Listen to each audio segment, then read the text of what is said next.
दोस्तों, साथियों, नमस्कार। द पाठशाला ऑनलाइन में आपका स्वागत है। आज हम आए हैं चौधरी चरण सिंह विश्वविद्यालय मेरठ के अंग्रेजी विभाग में और हम आज बात करेंगे हिंदी दिवस के संदर्भ में। 14 सितंबर 1949 को संविधान सभा ने एक मत से हिंदी को भारत की राजभाषा घोषित किया और तभी से 14 सितंबर को लगातार हिंदी दिवस मनाया जाता है। हम आज बात करेंगे प्रोफेसर विकास शर्मा सर से। प्रोफेसर विकास शर्मा जी का शिक्षा के क्षेत्र में एक लंबा अनुभव है। वो लगातार लिखते रहते हैं और उनका पहला उपन्यास राह के पत्थर हिंदी में प्रकाशित हुआ, जबकि वह मूलतः अंग्रेजी भाषा के प्रोफेसर हैं, जानकार हैं। इससे पूर्व वो कई पदों पर काम कर चुके हैं। वह एक महाविद्यालय में प्राचार्य के पद पर रहे, बुलंदशहर के डीएवी कॉलेज में। वो शिक्षक नेता के रूप में भी कार्य कर चुके हैं और चौधरी चरण सिंह विश्वविद्यालय के मूटा के वो अध्यक्ष रह चुके हैं। इसके अलावा भी अनेक अनेक पदों पर उनका कार्य करने का अनुभव है। लेकिन इसके इतर जो पठन पाठन से संबंधित उनका कार्य है वो बहुत महत्वपूर्ण है। अभी तक उनके लगभग 1 दर्जन से अधिक उपन्यास अंग्रेजी में प्रकाशित हो चुके हैं, जबकि पहला उपन्यास, जैसा मैंने कहा, राह के पत्थर, वह हिंदी भाषा में इन्होंने प्रकाशित कराया है। सभी अंग्रेजी जो भाषा के उपन्यास है उनका अनुवाद भी सर ने अपने आप ही अधिकांशतः हिंदी में किया है और बहुत चर्चित इनके कई उपन्यास हैं, वो चाहे विश्वविद्यालय की राजनीति से संबंधित हो या अलग अलग विषयों को, सामाजिक मुद्दों को लेकर के हों। और देश दुनिया में उनके इन उपन्यासों को पढ़ा जाता है। कई विश्वविद्यालयों के पाठ्यक्रम में इनके उपन्यास लगे हुए हैं। वो अंग्रेजी पढ़ाते हुए भी हिंदी के प्रति उनका एक लगाव है। उसकी एक महत्वपूर्ण वजह यह है कि वह जिस पारिवारिक परंपरा से आते हैं वो एक समृद्ध विरासत है, हिंदी के क्षेत्र में एक अग्रणीय स्थान रखती है वो जो पारिवारिक परंपरा है। आपके पिता प्रोफेसर चंद्रपाल शर्मा जी हिंदी के प्रोफेसर रहे। 1 दर्जन से अधिक उन्होंने पुस्तकें लिखी हैं। अभी भी वो लगातार 88 वर्ष की आयु में पठन पाठन करते रहते हैं और रामचरितमानस और महाभारत और गीता आदि पर वो आधिकारिक वक्ता के रूप में जाने जाते हैं। आपके छोटे भाई डॉक्टर कुमार विश्वास जी, जो न केवल राष्ट्रीय बल्कि अंतर्राष्ट्रीय स्तर पर जहां जहां हिंदी पढ़ी जाती है, बोली जाती है, समझी जाती है, जहां भी भारतीय लोग रहते हैं वहां तक कुमार विश्वास जी की कविताएं हिंदी का एक माध्यम है पहुंचने का। तो बहुत बहुत स्वागत है सर आपका। आपने समय दिया, आप इसका हिस्सा बने। तो हम शुरू करते हैं सर। सबसे पहले कि जो पारिवारिक आपकी पृष्ठभूमि है वह हिंदी की है और परिवार के जो अन्य भाई बहन है उनके बारे में थोड़ा संक्षेप में बताइए। देखिए, आपने अपने आप स्वयं में काफ़ी बता दिया है। मैं मूलतः हिंदी परिवार से हूँ और मैं 12th के बाद मेरा झुकाव थोड़ा सा साहित्य अंग्रेजी के प्रति बढ़ा। विद्यार्थी काल में जब हम छोटे थे तो हमारे परिवार में हिंदी के साहित्यकारों का आना जाना बना रहता था। कवियों का, लेखकों का, बड़े बड़े साहित्यकार हमारे घर आते थे पापा जी की वजह से, कि पापा हिंदी के प्रोफेसर थे। और विद्यार्थी काल में लगभग 12th तक हम लोग साप्ताहिक हिंदुस्तान, धर्मयुग, कादम्बनी, दिनमान, इनको पल पढ़कर बड़े हुए। और मैं बार बार कहता हूँ अपने अनेक पॉडकास्ट में कि धर्मवीर भारती का गुनाहों का देवता हमारा प्रिय उपन्यास था और काव्य संग्रह उनका ठंडा लोहा और उनका नाटक सूरज का 7वां घोड़ा, ये पढ़कर हम बड़े हुए। प्रेमचंद का गोदान, हमारे यहाँ छुट्टियों, गर्मियों छुट्टियों में सब पढ़े जाते थे। लेकिन मेरा झुकाव बीए प्रथम वर्ष में पहली बार अंग्रेजी साहित्य की ओर हुआ। जब मैं बीए प्रथम वर्ष में एसएसवी कॉलेज हापुड़ में छात्र बना तो मेरे पास एक विषय अंग्रेजी साहित्य भी था, संस्कृत साहित्य था और राजनीति विज्ञान था। तो मैं बीए प्रथम वर्ष में अंग्रेजी डिबेट में पहली बार मैंने भाग लिया। उससे पहले मैं हिंदी डिबेट से भाग लेता था और हमारे परिवार में सभी लोग हिंदी के डिबेटर अच्छे होते थे, सभी भाई बहन। लेकिन मैंने पहली बार इंग्लिश डिबेट में भाग लिया और इंसिडेंटली और फॉर्चुनेटली मुझे डिबेट में फर्स्ट स्थान मिला। और उस डिबेट में एमए इंग्लिश के लड़के लड़कियां भी थे और मैं बीए प्रथम वर्ष में था और मैं इंग्लिश डिबेट में फर्स्ट आया। तो उस दिन मुझे जो प्राइज में जो किताब 2 मिली वो फ्रेंच राइटर एल्बर्ट कामू और काफका की किताब मिली जी। उन्हें पढ़ने के बाद मेरा झुकाव उधर हुआ और मैंने बीए करते करते निर्णय लिया कि मुझे अंग्रेजी साहित्य में एमए करना है। और मैं चौधरी विश्वविद्यालय मेरठ, जहाँ मैं बैठा हूँ, इसका नाम पहले मेरठ विश्वविद्यालय था, institute of advance studies Meerut, यहाँ मैं एमए इंग्लिश करने आया और फिर मैंने एमफिल किया डॉक्टर हरि सिंह विश्वविद्यालय सागर से। एमफिल करने के बाद मेरा चयन मध्य प्रदेश लोक सेवा आयोग में हो गया, गवर्नमेंट कॉलेज में। फिर राजस्थान लोक सेवा आयोग में हुआ, राजस्थान में सर्विस की। फिर मैं यूपी कमीशन से बुलंदशहर के डीएवी कॉलेज में एज ए लेक्चरर आया। बाद में मैं प्राचार्य बना और 2018 में मैं वहाँ से त्यागपत्र देकर विश्वविद्यालय में अंग्रेजी विभाग में प्रोफेसर बना। तो मेरा साहित्य में झुकाव हिंदी में हुआ प्रारंभ से, बाद में अंग्रेजी में हुआ। जी, जैसा हमने कहा कि जो आपके भाई बहन हैं वो भी हिंदी अध्ययन में है, अब तो सब प्रोफेसर हैं, कुछ अलग अलग विषयों में भी हैं, उनके बारे में थोड़ा संक्षेप में आप बताइए। देखिए, मुझसे बड़े भाई संजीव शर्मा, वो राजनीति विज्ञान के प्रोफेसर हैं और all India political science session के इप्सा के महामंत्री हैं जी, और एक आधिकारिक विद्वान हैं। उनकी संस्कृति पर अच्छी खासी समझ है और हिंदी संस्कृत बहुत अच्छे जानते हैं, क्योंकि उनका सौभाग्य था कि वो जिन लोगों ने संस्कृत पढ़े वो अच्छे विद्वान शिक्षक थे।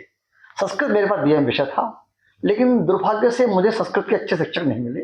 संस्कृत मेरी कमजोर रही उन लोगों की तुलना में।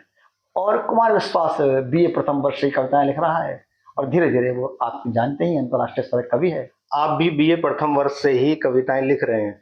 मैंने बीए प्रथम वर्ष में, बहुत कम लोग जानते हैं, एक काव्य संग्रह प्रकाशित किया जी। आज मैं प्रथम बार बता रहा हूँ आपको, मैंने आज तक कभी नहीं बताया।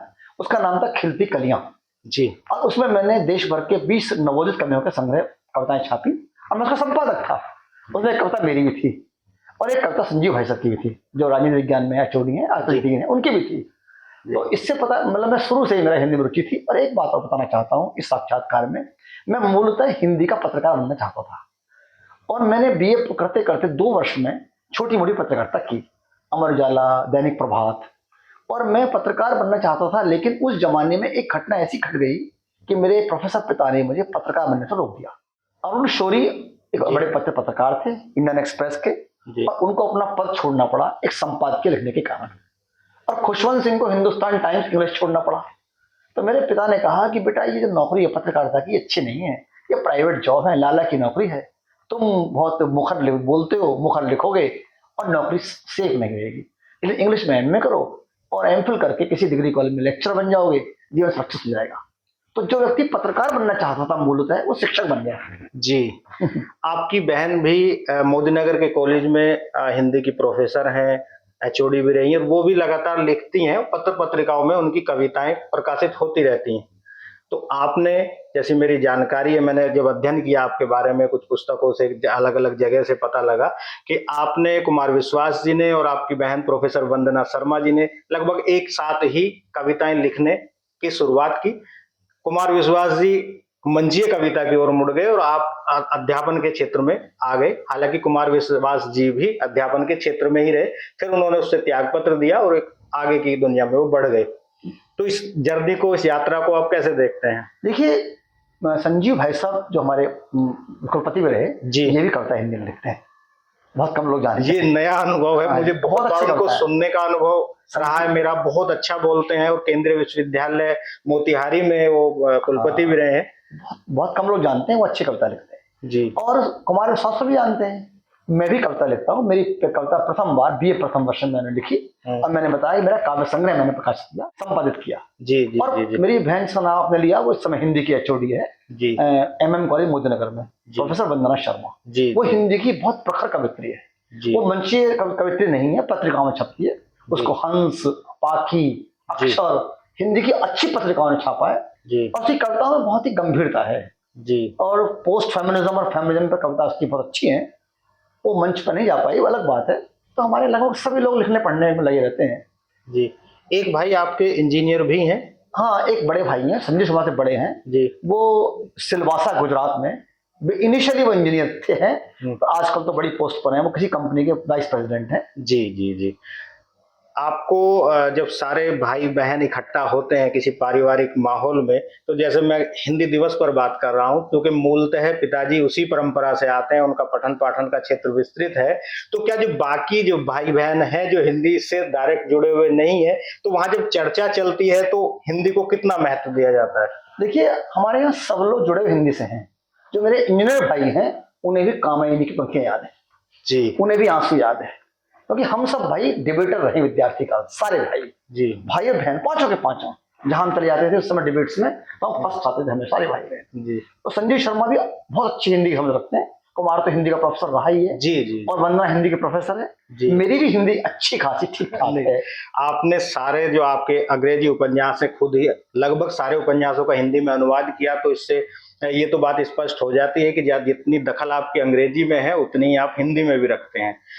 जैसे अब सब लोग मिलते हैं तो मैं ये कल्पना कर सकता हूँ कि एक चलता फिरता विश्वविद्यालय उस समय इकट्ठा हो जाता होगा, सब अपने अपने उस फील्ड में दक्ष हैं, महारत हासिल रखते हैं। खैर, हम उसी प्रश्न पर आते हैं कि जब आपने पहला जो आपका ये उपन्यास मैंने पढ़ा देखा, राह के पत्थर, ये पहला आपका उपन्यास था और ये हिंदी भाषा में आपने लिखा। उसके बाद जो 1 दर्जन से अधिक आपने उपन्यास लिखे वो सभी अंग्रेजी में हैं। तो फिर हिंदी में कोई उपन्यास आपने क्यों नहीं लिखा, इसका क्या कारण है? देखिए, आपने बहुत अच्छा प्रश्न पूछा है। मैंने 2019 में राह के पत्थर लिखना प्रारंभ किया था। 70 पेज लिखने के बाद ये उपन्यास पूरा नहीं हो पाया था। फिर 2020 में मैंने उपन्यास को पूरा किया, 250 पेज के आसपास उपन्यास हुआ जी। फिर 2021 में मैंने इसको प्रकाशित कराया। इस उपन्यास के लिखने के बाद मुझको ऐसा लगा, और कई हिंदी के श्रेष्ठ उपन्यासकारों को पढ़ने के बाद, कि मेरी हिंदी इतनी अच्छी नहीं है जितनी मैं चाहता था। तो मुझे हिंदी में उतनी पारंगतता नहीं लगी, नंबर 1। नंबर 2, सच बात तो यह है, मुझे लगा कि अंग्रेजी में पाठक ज्यादा है। आजकल पाठक की समस्या है जी, और हिंदी में पाठक अंग्रेजी में भी कम है, लेकिन हिंदी में अंग्रेजी से ज्यादा पाठक है जी। तो मुझको लगा मेरी बात दूर तक पहुंचे और मुझे अच्छा पाठक मिले, तो मैंने निर्णय किया कि मुझे अंग्रेजी में लिखना चाहिए। तीसरी महत्वपूर्ण बात, 30 वर्ष से लगातार कक्षा में अंग्रेजी पढ़ाने के बाद, अंग्रेजी सेमिनारों में इंग्लिश बोलने के कारण, रिसर्च पेपर्स इंग्लिश में लिखने के कारण, तो अंग्रेजी का अभ्यस्त हो गया लिखने के। हिंदी लिखने में जब भी थोड़ा बहुत सोचना पड़ता है। लेकिन मैं आपकी बात से ही अगला प्रश्न लेता हूं। आपने कहा कि मैं हिंदी में उतना दक्ष अपने आप को महसूस नहीं कर रहा था, उस समय की मैं बात समझ रहा हूँ। लेकिन आज का संदर्भ तो ये है कि जैसा मैंने पूर्व में कहा कि आपके जो उपन्यास अंग्रेजी में, उनका अधिकांशतः अनुवाद, जो उपन्यास है उनका अनुवाद आपने स्वयं किया है। तो एक तो ये पक्ष हुआ कि हिंदी में भी आप उतनी ही दखल रखते हैं जितनी अंग्रेजी में, लेकिन अनुवाद करते हुए क्या जो मुख्य समस्याएं वो आती हैं? अनुवाद करते समय समस्याएं आती हैं। कुछ अंग्रेजी के शब्द जो प्रचलित हुए हैं, आजकल हिंदी में भी अंग्रेजी के शब्द प्रचलित हैं जी, उन्हें अंग्रेजी में लिखना पड़ता था। जी। वैसे मैं श्याम सुंदर दास की इस बात से सहमत हूँ, हिंदी के बड़े लेखक हुए हैं, कि हम हिंदी वालों को भी जी अन्य भाषाओं के शब्द ले लेने चाहिए। तो उदाहरण के लिए शब्द है अंग्रेजी में किस, मैंने किस लिखा, और उसको चुम्बन लिखो, तो चुम्बन शब्द पॉपुलर नहीं है जी, उसे लिखने में प्रॉब्लम आती है। किसी प्रेम दृश्य का वर्णन कर रहे हैं आप, लेकिन आजकल वो अंग्रेजी में ही चलते हैं जी। इस तरह की समस्या मुझे आई, अनेक शब्दों की आई। जब समस्या आई तो मैंने अपने पापा को फोन करके पूछता था कि इसमें क्या शब्द आएगा, और फादर कामिल बुल्के की डिक्शनरी मेरे बहुत काम आई। और कभी बहुत महत्वपूर्ण दस्तावेज है, बहुत महत्वपूर्ण दस्तावेज है। फादर कामिल बुल्के ने राम कथा पर पहली पीएचडी की, और उनके गुरु धीरेन्द्र वर्मा जी, जिनको जो उनके गुरु भी रहे, धर्मवीर भारती गुरु रहे जी जी, और गुनाहों का देवता जी लिखा गया।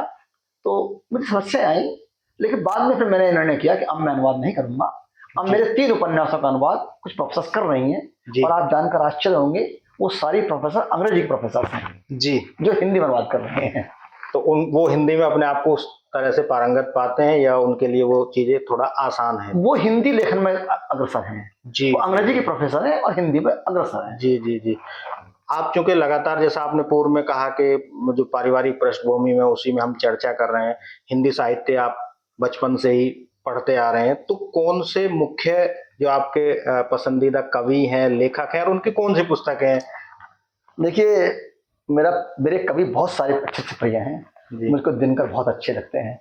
भाग्यवाद आवरण पाप का, शस्त्र शोषण का, जिससे रखता बचा एक जन भाग दूसरे जन का, असानों को मिलता दूध वस्त्र भूखे बालक खिलाते हैं, माँ की हड्डी जिताते हैं, युवती के लज्जा वसन बेच जब ब्याज चुकाए जाते हैं, और मालिक जब तेल फुलेलों पर पानी से द्रव्य बहाते हैं, और पापी महिलाओं का अहंकार अब देता मुझको आमंत्रण। तो मुझको प्रसाद जी अच्छे लगते हैं। विपथ का बहुत महत्वपूर्ण रचना। हाँ, प्रसाद जी बहुत अच्छे लगते हैं। जब वो लिखते हैं, हिमगिरी के उत्तुंग शिखर पर बैठ शिला की शीतल छाए, एक पुरुष भीगे नयनों से देख रहा था प्रलय प्रवाह, नीचे जल था ऊपर हिम था, एक तत्व की प्रधान था। और मुझको नागार्जुन अच्छे लगते हैं, जब पंडित नेहरू को फटकार लगाते हैं विभाजन के बाद कि वतन बेचकर पंडित नेहरू फूले नहीं समाते हैं, अब भी गांधी की समाधि पर जुग जुग फूल चढ़ाते हैं। और इंदिरा गांधी को धमकाने वाले कविता के माध्यम से दुष्यंत कुमार बहुत अच्छे लगते हैं। जी। मत कहो आकाश में कोहरा घना है, या किसी की व्यक्तिगत आलोचना है। जी। कल नुमाइश में मिला था वो चिथड़े पहने हुए, मैंने पूछा नाम तो बोला हिंदुस्तान में। हाँ तो जी। मुझे सारे हिंदी के सारे कवि, मुझे लगता है मेरे सारे संस्कार हिंदी के हैं। जी। और मेरे अंदर जो स्वाभिमान आया है ना, वो हिंदी से आया है। हिंदी स्वाभिमान की भाषा है। जी। हिंदी राष्ट्र की भाषा है। जो हिंदी कवि में स्वाभिमान है किसी में नहीं है। शिव मंगल सुमन लिखते हैं, इतिहास लेकर तुमको माफ करेगा, पीढ़ियां तुम्हारी करनी पर पछताएंगी। और बालकृष्ण समर नवीन लिखते हैं, कुछ कभी कुछ ऐसी तान सुनाओ, इससे उथल पुथल मच जाए, एक हिलो इधर से आए, एक हिलो उधर से आए। हिंदी कविता ने मेरे अंदर स्वाभिमान विकसित किया है। यही कारण है कि मेरी कुलपतियों से, प्राचार्यों से, प्रबंध समितियों से और तानाशाह लोगों से नहीं पढ़ पाती। मेरा सारा जो मेकिंग है ना, वो हिंदी की है। वो तो अंग्रेजी बाद में मैंने पढ़ ली, बीए प्रथम वर्ष, एमए अंग्रेजी, एमफिल, पीएचडी, डीलिट की, पढ़ा था 30 वर्ष तक। लेकिन जो स्वाभिमान हिंदी में है, और जो आदमी नागार्जुन पढ़ लेगा, जो दिनकर पढ़ लेगा, जो निराला पढ़ लेगा, गुलाब खून चूसा खाद का तूने असिस्ट, डाल पर बैठा है कैपिटलिस्ट, वो कभी चाटुकारिता नहीं करेगा किसी की भी, और व्यवस्था की मनमानी के सामने खड़ा हो जाएगा, विद्रोही स्वभाव हो जाएगा। जो कबीर पढ़ लेगा, व्यवस्था के खिलाफ विद्रोह, कि पत्थर पूजे हरी मिले तो मैं पूजू पहाड़, कंकड़ पत्थर जोड़ी के मस्जिद लई बनाए, यहाँ पर मुल्ला बाग दे क्या बहरा हुआ खुदा है। जी। आपको तो हिंदी की एक लंबी परंपरा और कविताएं याद हैं। हम वहीं आते हैं हिंदी पर। आजादी के बाद से जब हमने कहा कि 14 सितंबर 1949 को ये पारित हुआ कि हिंदी जो है वो राजभाषा होगी, लेकिन उसके बाद जो समय दिया गया कि कुछ वर्षों तक वो अंग्रेजी बनी रहेगी, तब तक लोग दक्ष नहीं होते, और फिर उसका विरोध लगातार होता रहा। खासतौर से दक्षिण भारतीय जो राज्य हैं उनमें आज भी वह विरोध है और पूर्ण रूप से वो है राजभाषा का दर्जा नहीं प्राप्त कर पाई। अभी भी जगह जगह उसको विरोध होता है। तो आप इस विषय में क्या सोचते हैं कि क्या इसका समाधान हो सकता है? देखिए, मैं कुछ मामलों में पंडित नेहरू का प्रशंसक हूँ, राइट जी, लेकिन मैं इस बात का भी मुझे बहुत नाराजगी है कि स्वतंत्रता के बाद इस देश की बागडोर एक ऐसे व्यक्ति को मिली जो स्वभाव से अंग्रेजी ना था। जी।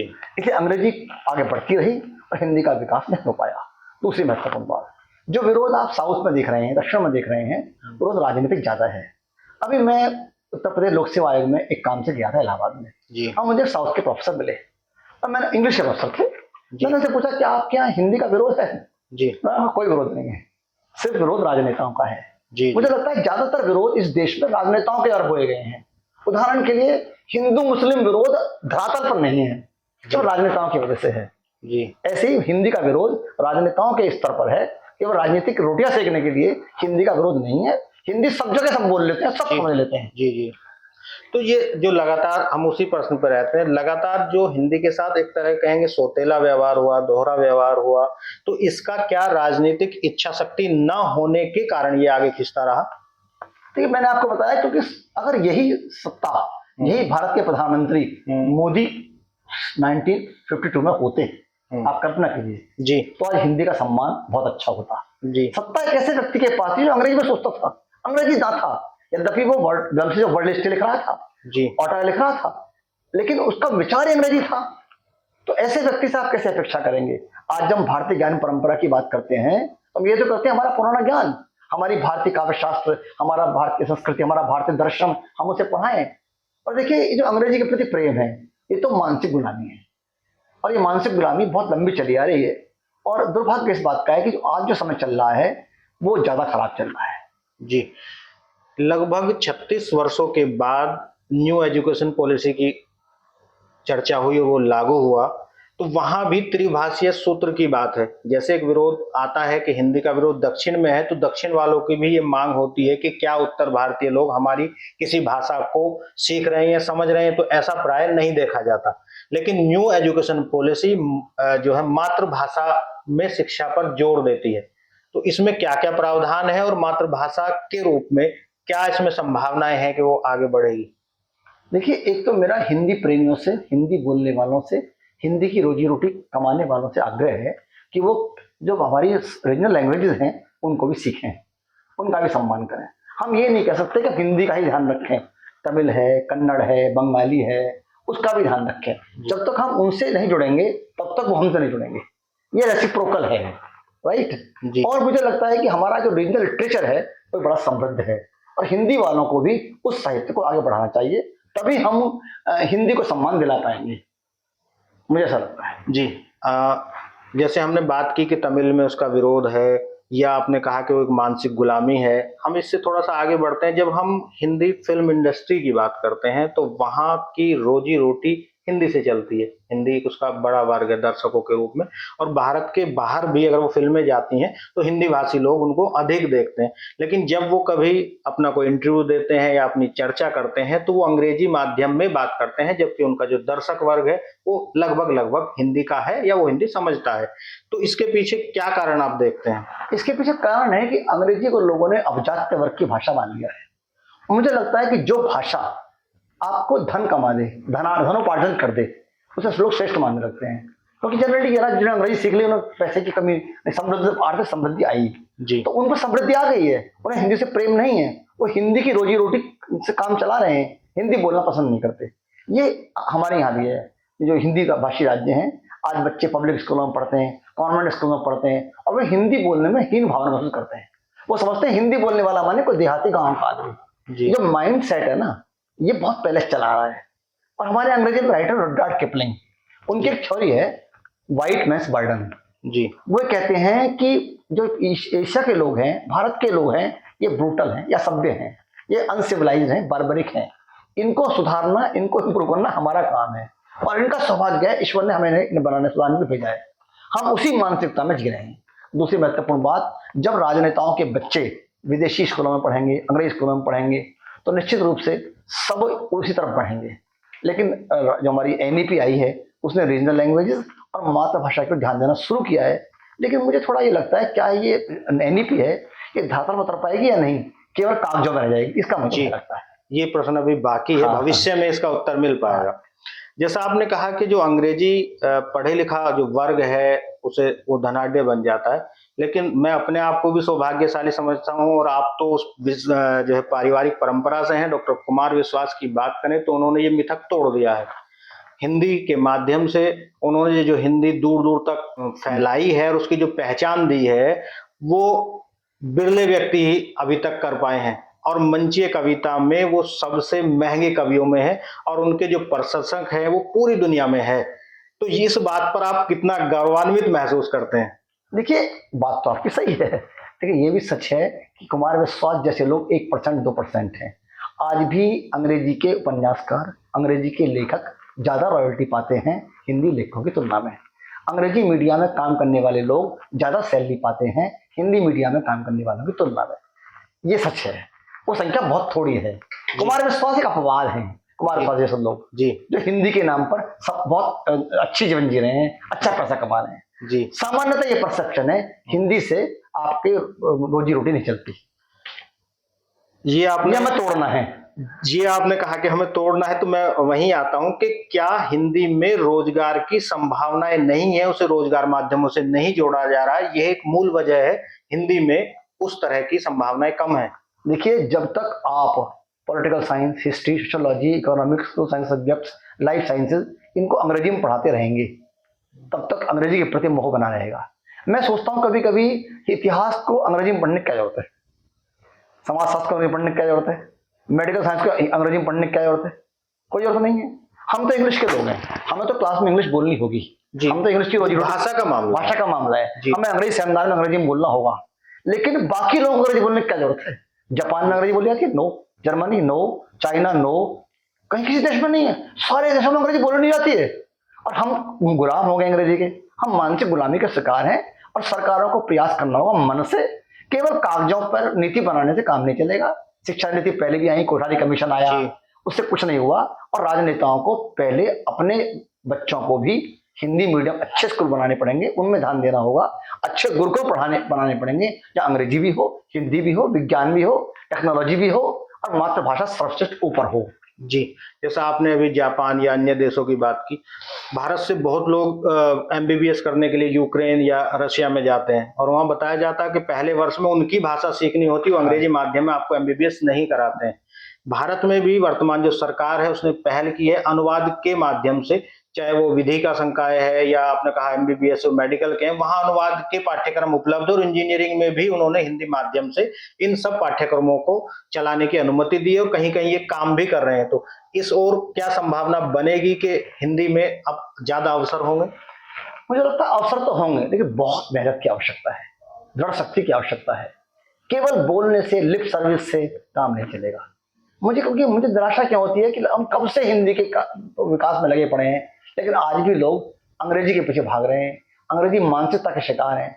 मैं खुद देखता हूँ अंग्रेजी के लोगों को, मैं 30 साल से अंग्रेजी के लोगों में रह रहा हूँ, अंग्रेजी के शिक्षकों में रहता हूँ, वो तक मानसिकता के शिकार है। ऐसा नहीं है, उनमें भी आपस में वो है सुपीरियरिटी इंफीरियरिटी कि ये अंग्रेजी बहुत अच्छी बोलता है, कम अच्छी बोलता है, इसका एक्सेंट अच्छा, उसका एक्सेंट अच्छा है। मैं उनसे कहता हूँ ये क्या, किस चक्कर में पड़े हो यार? अंग्रेजी को ओन अप भी करो तो अपने हिसाब से करो, इंडियन सेंसिबिलिटी में करो। उदाहरण के लिए मैं उपन्यास लिखता हूँ, मेरे उपन्यासों में इंडियन इंग्लिश है, इंडियन सेंसिबिलिटी है, इंडियन इथोस है, भारतीय समस्याएं हैं। अगर भारत के अंग्रेजी लेखक भी हमारी भारतीय संस्कृति को अंग्रेजी में, इंडियन इंग्लिश में, इंडियन शब्दों में, इंडियन वर्ड्स में आगे प्रोपोगेट करें तो ज्यादा अच्छा रहेगा।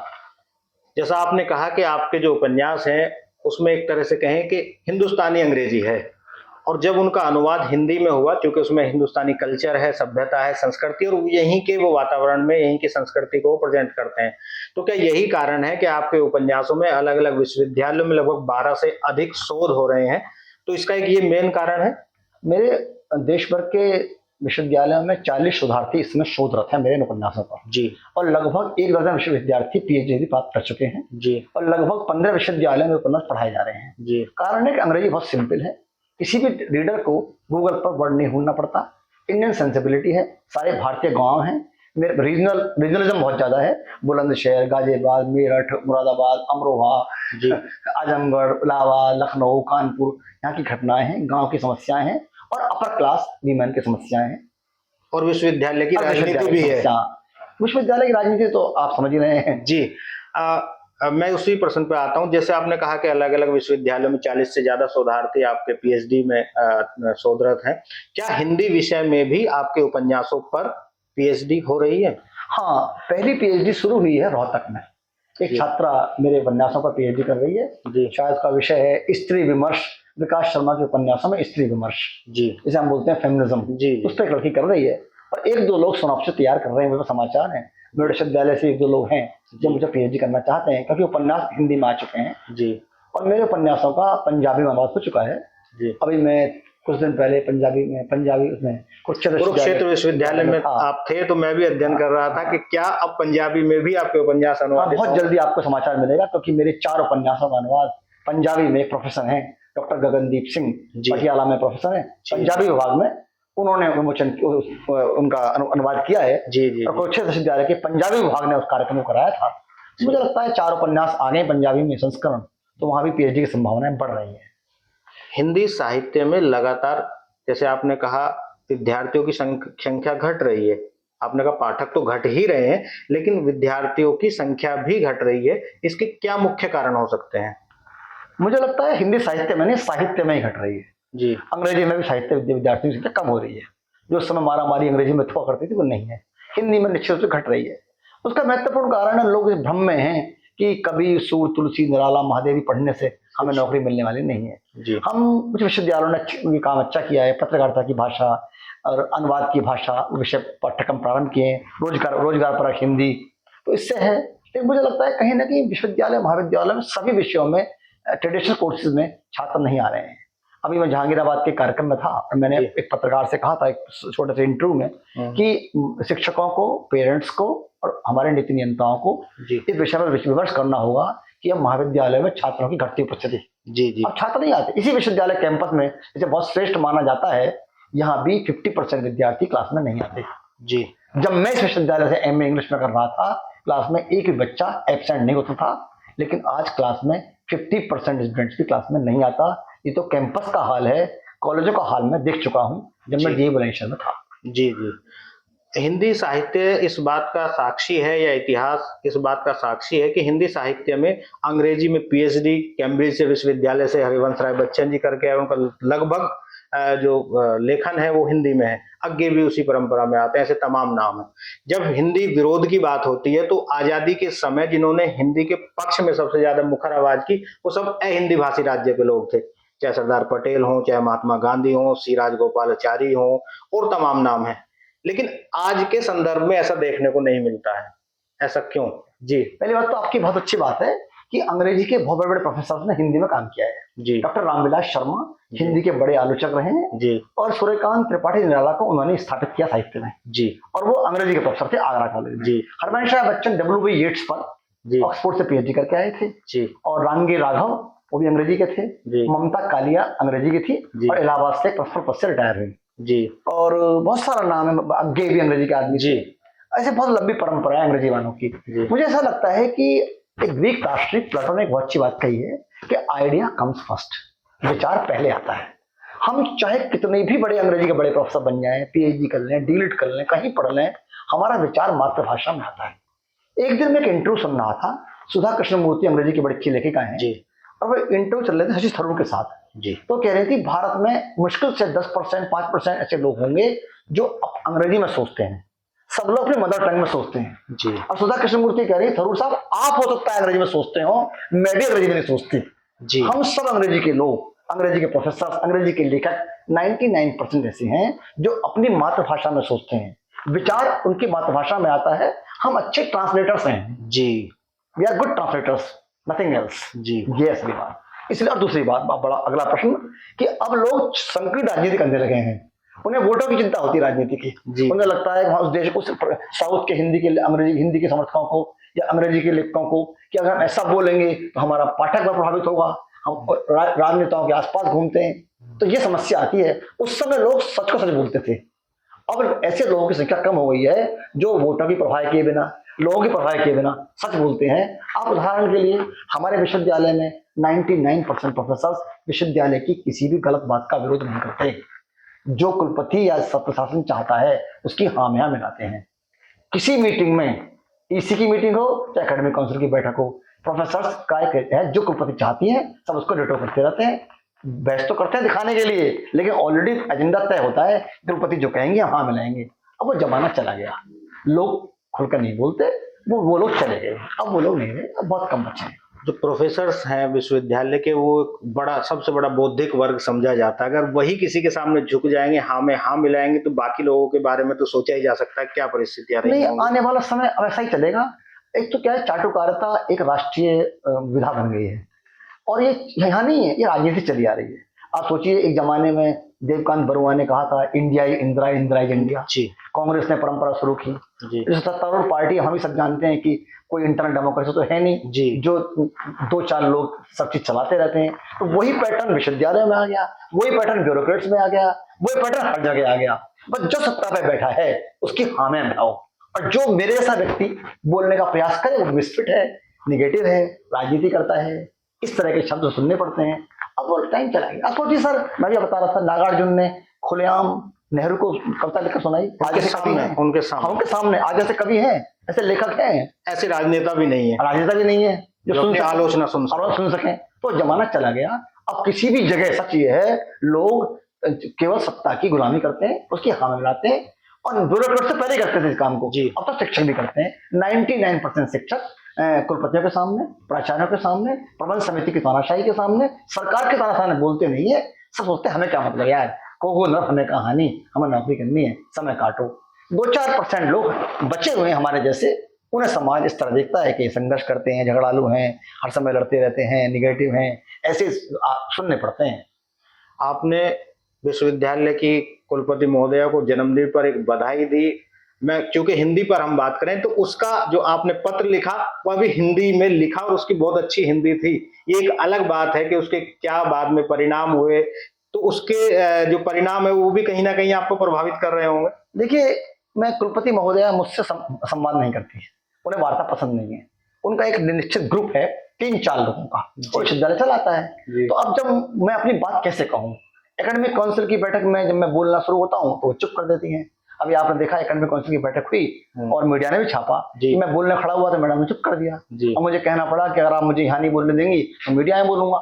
जब आप एकेडमिक काउंसिल के उस मंच पर जहाँ एक डेमोक्रेटिक तरीका है, जी। अपनी बात नहीं कह पा रहे हैं जी। तो मेरे पास एक हथियार बचा कि मैं एक लेटर लिखूं या उपन्यासों के माध्यम से अपनी बात कहूं।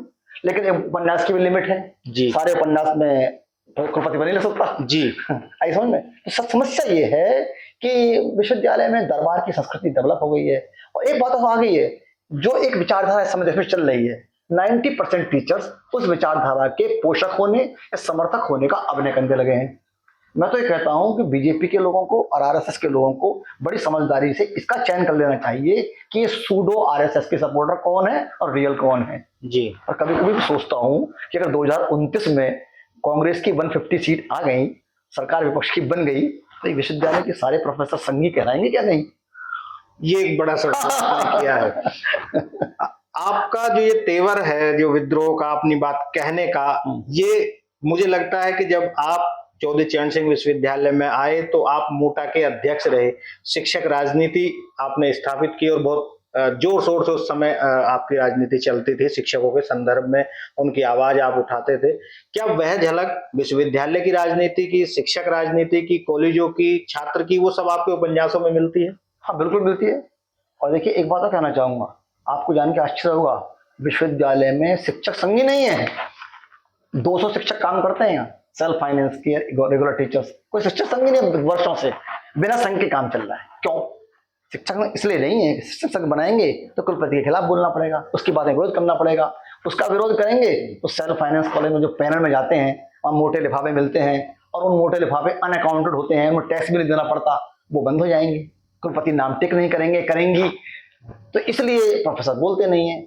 आज अगर ये नियम बना दिया जाए कि हर प्रोफेसर को एक पैनल मिलेगा, बस रोटेशन से मिलेगा, देखिए सारे प्रोफेसर कुलपति और कार्यालय जाना बंद कर देंगे, परिक्रमा करना बंद कर देंगे। हम जो 14 सितंबर को प्रतिवर्ष हिंदी दिवस के रूप में मनाया जाता है, उसमें राज्य सरकारें भी और केंद्र सरकारें भी लगातार सप्ताह भर तक कार्यक्रम करती हैं। हिंदी पखवाड़ा चलता है बैंकों में और अलग अलग सरकारी संस्थाओं में, लेकिन उसके बावजूद भी लोग या युवा पीढ़ी अंग्रेजी की ही तरफ है, हिंदी का कोई उस स्तर से विकास नहीं दिखाई देता। इसे आप कैसे देखते हैं? इसके लिए कई सारे कारण हैं। मैं आपको पहले बताया कि लोगों को लगता है हिंदी रोजगार की भाषा नहीं है, अंग्रेजी स्टेटस सिंबल बनती जा रही है। और तीसरी महत्वपूर्ण बात, हिंदी पढ़े लिखे लोग भी, हिंदी के प्रोफेसर भी, हिंदी के टीचर्स भी हीनता बोध से ग्रसित हैं, उन्हें भी उससे बाहर निकलना होगा, हीनता बोध से, और सरकार को प्रयास करना होगा। तो इसलिए ये बड़ा संकट का प्रश्न है। हिंदी को बहुत अच्छी दृष्टि से बच्चे नहीं देख रहे, खासकर जैन जी के लोग। ये तो हिंदी बोलने वालों को समझते हैं गांव कस्बे के लोग हैं, देहाती हैं, हिंदी का बोल रहे हैं। यद्यपि 90% 70% लोगों को अंग्रेजी अच्छी नहीं आती, लेकिन वो कॉलिक्वल इंग्लिश आती है, स्पोकन इंग्लिश आती है, उस सब का काम चल जाता है, उससे वो अपने आप को श्रेष्ठ समझते हैं।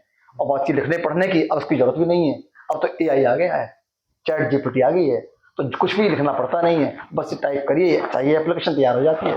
तो वो तो बड़ा एक लेखक के रूप में अपने AI की बात की, एक क्वेश्चन और ले लेते हैं कि ये लेखक के तौर पर जो लोग जाते हैं AI से सारी चीजें ले ले, तो वो कितना बड़ा संकट है खासतौर से एजुकेशन में और लेखक के तौर पर? देखिए AI का मैं पूर्णतः विरोधी नहीं हूँ। विज्ञान के क्षेत्र में, टेक्नोलॉजी के क्षेत्र में, ज्योग्राफी के क्षेत्र में, मेडिकल के क्षेत्र में, इंजीनियरिंग के क्षेत्र में डाटा इकट्ठा करना है और कोई डेटा आपको इकट्ठा करना है, उसका क्या ना कॉमर्स का, उसका उसके लिए सही है AI। लेकिन अगर कविता, कहानी, उपन्यास लिखने के लिए आप AI का यूज करेंगे तो वो रोबोट कहाँ से पैशन लाएगा? जो समस्याएं मैं विश्वविद्यालय में झेल देखता हूँ, जो मैं चीज़ों को लिख रहा हूँ, कैंपस वाले नोवेल लिख रहा हूँ, मीडिया रिवोल्यूशन 2030, विश्वविद्यालय राजनीति, वो AI कैसे बोल पाएगी?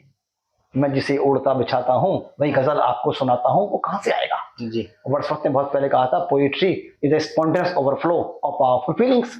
तो स्पॉन्टेनियस ओवरफ्लो AI कैसे लाएगी? वो तो जब आएगा जब आप अनुभव देखेंगे। प्रेमचंद बनने के लिए बुलक कार्ट में चलना पड़ेगा, बैलगाड़ी पर बात करनी पड़ेगी विधवाओं से, महाजनों से, गरीब मजदूरों से, तब प्रेमचंद गोदान लिख पाए। वो जीवन जीना पड़ेगा, बारीकी प्रेमचंद ने जिया, सभी गोबर, धनिया, प्रोफेसर मेहता, मालती जैसे पात्र, जमीनी और गांव के पात्र हैं, तभी लिख पाए। गुनाह का देवता में धर्मवीर भारतीय ने वो पीड़ा सही, तो तभी सुधा जैसा पात्र और चंद्र जैसा पात्र, विनती जैसा पात्र वो पैदा कर पाए। तो सर, अंत में चलते चलते जब कार्यक्रम का हम समापन कर रहे हैं इस पॉडकास्ट का, तो एक कविता आपकी दर्शकों को सुनाने के लिए। देखिए मैं कोई बहुत अच्छा कवि तो नहीं हूँ, पर हाँ गोष्ठियों में कभी कभी पढ़ने का मौका मिलता है। मंच कवि तो नहीं हूँ, एक कविता सुना देता हूँ आपको। जी। मैं जीना चाहता हूं, मैं जीना चाहता हूं भरपूर जीवन। मैं जीना चाहता हूं भरपूर जीवन, पर देखता हूं लोग साथ आते हैं, साथ देते नहीं। पर देखता हूं लोग साथ आते हैं, साथ देते नहीं। फिर भी मैं न टूटता हूं, फिर भी मैं न टूटता हूं, न बिखरता हूं। फिर भी मैं न टूटता हूं, न बिखरता हूं। जिजीविषा बड़ी प्रबल है, जिजीविषा बड़ी प्रबल है। समेटता हूं उसे, समेटता हूं उसे। जिंदगी हसीन लगने लगती है, जिंदगी हसीन लगने लगती है। यात्रा की राह आसान हो जाती है, यात्रा की राह आसान हो जाती है। अच्छे लगते हैं रॉबर्ट ब्राउनिंग, अच्छे लगते हैं रॉबर्ट ब्राउनिंग, वर्जीनिया वुल्फ और सिल्विया प्लाथ। अच्छे लगते हैं रॉबर्ट ब्राउनिंग, वर्जीनिया वुल्फ और सिल्विया प्लाथ। जी। सोचता हूं मुझे हर हाल में जीवन यात्रा पूर्ण करनी है। सोचता हूं मुझे हर हाल में जीवन यात्रा पूर्ण करनी है। अकेले बिना किसी का सहारा लिए, अकेले बिना किसी का सहारा लिए। एक कविता और। मुझे कोई गिला नहीं, मुझे कोई गिला नहीं, तुमने नहीं पढ़े शेक्सपियर के नाटक। मुझे कोई गिला नहीं, तुमने नहीं पढ़े शेक्सपियर के नाटक। मुझे शिकायत नहीं, तुमने क्यों नहीं पढ़ा कामों का प्लेग। मुझे शिकायत नहीं, तुमने क्यों नहीं पढ़ा कामों का प्लेग, अथवा मार्क्स का दास कैपिटल, अथवा मार्क्स का दास कैपिटल। मैंने कभी नहीं चाहा, मैंने कभी नहीं चाहा तुम्हारे पास हो एकांत के 100 वर्ष। मैंने कभी नहीं चाहा तुम्हारे पास हो एकांत के 100 वर्ष। मेरी आकांक्षा जरूर रही, मेरी आकांक्षा जरूर रही, तुम्हें कंठस्थ हो कबीर की साखियां। मेरी आकांक्षा जरूर रही, तुम्हें कंठस्थ हो कबीर की साखियां।